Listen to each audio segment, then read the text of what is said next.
Federal judge releases Benghazi evidence, sends Hillary into total sweating panic.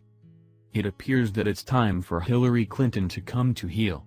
That massive closet full of skeletons she's thought was locked up has been swung wide open as a brave federal judge released the Benghazi evidence we've all been waiting on.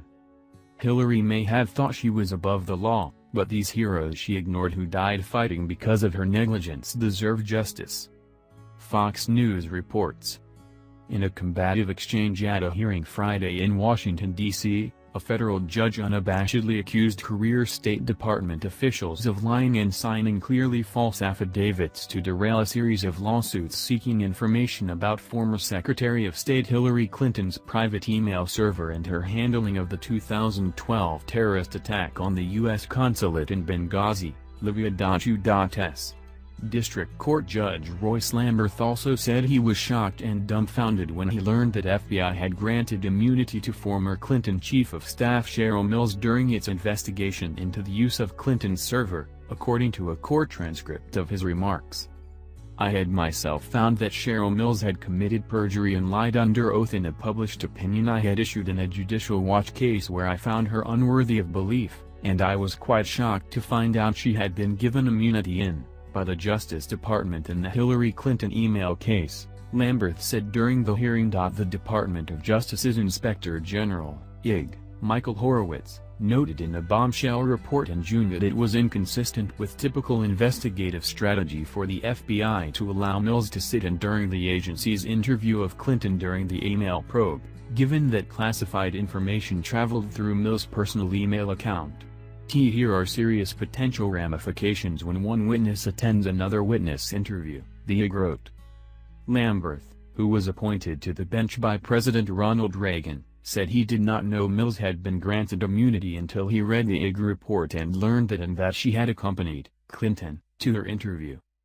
The transparency group Judicial Watch initially sued the State Department in 2014, seeking information about their response to the Benghazi attack after the government didn't respond to a Freedom of Information Act (FOIA) request. Other parallel lawsuits by Judicial Watch are probing issues like Clinton's server, whose existence was revealed during the course of the litigation.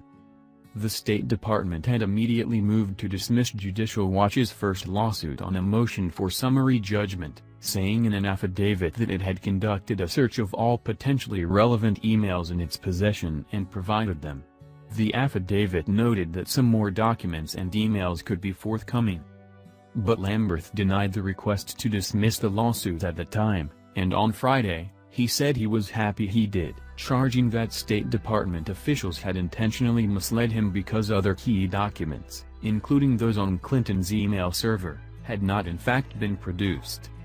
"It was clear to me that at the time that I ruled initially, that false statements were made to me by career State Department officials, and it became more clear through discovery that the information that I was provided was clearly false regarding the adequacy of the search and this, what we now know turned out to be the Secretary's email system," Lamberth said Friday.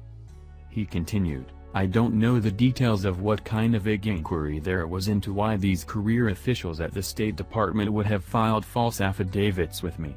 I don't know the details of why the Justice Department lawyers did not know false affidavits were being filed with me, but I was very relieved that I did not accept them and that I allowed limited discovery into what had happened."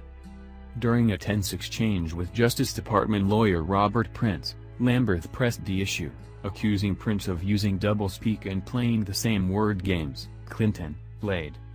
"That was not true," the judge said, referring to the State Department's assurances in a sworn declaration that it had searched all relevant documents.